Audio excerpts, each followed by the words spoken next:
নমস্কার, আশা করি ভালো আছেন এবং সুস্থ আছেন। মমতা মেডিকেয়ারের পক্ষ থেকে অনেক অনেক শুভেচ্ছা এবং শুভকামনা জানাই। আজ আমাদের সাপ্তাহিক ডেন্টো টিপসে আমাদের সাথে আছেন আমাদের ডেন্টিস্ট ডক্টর রজত দত্ত স্যার। আসুন আমাদের আজকের টিপস। নমস্কার, doctor Rajat Dutta, BDS MDS PGT in paediatric dentistry. আমাদের কাছে কিছু বাচ্চার মায়ের বাবাদের বা কিছু গার্জিয়ানদের কোয়ারিজ আছে, যেরকম বাচ্চার দাঁত উঠছে না, দেরিতে উঠছে, তো তারা খুব টেনসড হয়ে যায় কেন ওটা হচ্ছে। বেসিক্যালি বাচ্চার দাঁত ওঠার একটা নির্দিষ্ট সময়সীমা আছে, সেটা হচ্ছে 6 মাস বয়স থেকে 1 বছর বয়স এভারেজ বাচ্চার দাঁত ওঠার সময়। প্রথম যে দাঁতটি বাচ্চার ওঠে সেটা হলো গিয়ে লোয়ার সেন্ট্রাল ইনসাইজার, যেটা একদম নিচের মাড়িতে ওঠে।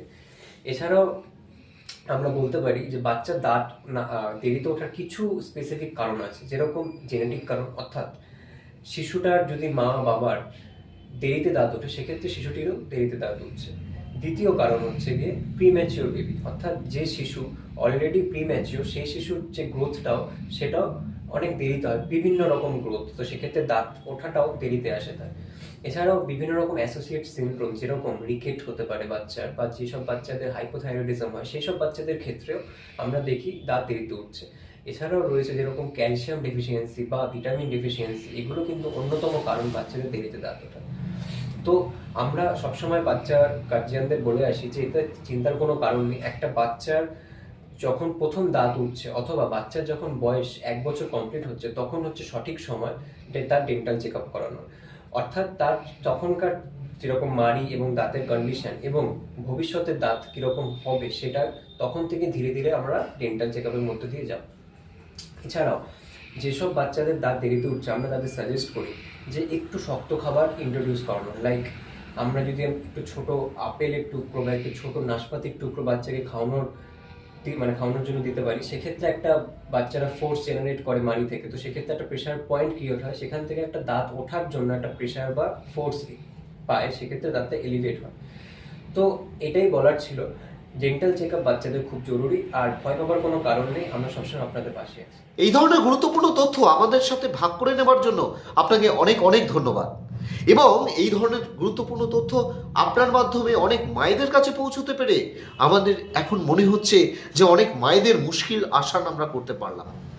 তার কারণ এই ধরনের অনেক অনেক তথ্য আছে, যে তথ্যগুলো হয়তো মায়েদের দুশ্চিন্তার কারণ, এবং তার সোনামণির দাঁতের এই নানান সমস্যাগুলো কিভাবে সমাধান হবে তার সঠিক একটা গাইডলাইন আপনি পাশে থাকার আশ্বাস দিয়েছেন এবং আপনি আমাদেরকে যেভাবে গাইড করেছেন, আমার মনে হয় যে এটা হয়তো তাদের জন্য একটা সচেতনতার বার্তা হতে পারে। এবং অনেক মায়েরা আছেন যারা এই ধরনের সমস্যা নিয়ে বুঝতে পারছেন না কার কাছে যাবেন এবং কার কাছে গেলে এই সঠিক তথ্যটা তারা পাবেন। এই ভিডিওটা আপনারা যারা দেখছেন, আমরা প্রত্যেকের কাছে বিশেষভাবে অনুরোধ করছি যে অনেক মায়েরা আছেন যারা এই তথ্যগুলো না পাওয়ার কারণে তার প্রতিদিন দুশ্চিন্তায় ভুগছেন এবং নানান জায়গায় যাচ্ছেন এবং কোথাও সঠিক তথ্য পাচ্ছেন, আবার কোথাও সঠিক তথ্য পাচ্ছেন না।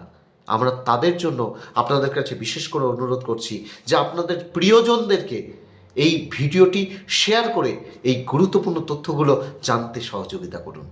এছাড়া দাঁত সংক্রান্ত আর কোন তথ্য আপনি পেতে চান অবশ্যই আমাদেরকে জানাবেন, তাহলে আমরা চেষ্টা করব পরবর্তী ভিডিওগুলোতে আপনার মূল্যবান সেই তথ্যটা ডাক্তারবাবুর মাধ্যমে আপনাদের কাছে পৌঁছে দিতে। শিশু থেকে বৃদ্ধ যে কোনো বয়সেই আপনি যদি কোনো দাঁত সংক্রান্ত কোনো সমস্যায় আপনি ভুগছেন বলে আপনি মনে করেন এবং ডাক্তারবাবুর পরামর্শের যদি প্রয়োজন বলে মনে করেন, তাহলে অবশ্যই মমতা মেডিকেয়ার ডক্টরস চেম্বারে আপনি যোগাযোগ করতে পারেন।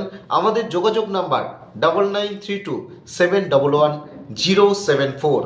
ডাক্তারবাবুকে আপনারা মঙ্গল, বুধ, বৃহস্পতি এবং শুক্র সন্ধে 6টা এবং রবিবার সকাল 10টা এবং সন্ধে 6টা আপনি এই সময়ের মধ্যে আপনি যোগাযোগ করতে পারেন এবং আগে থেকে নাম লেখালে পরে আপনার বুকিংটা আমরা আগে থেকে রাখতে পারবো। ধন্যবাদ, ভালো থাকুন, সুস্থ থাকুন।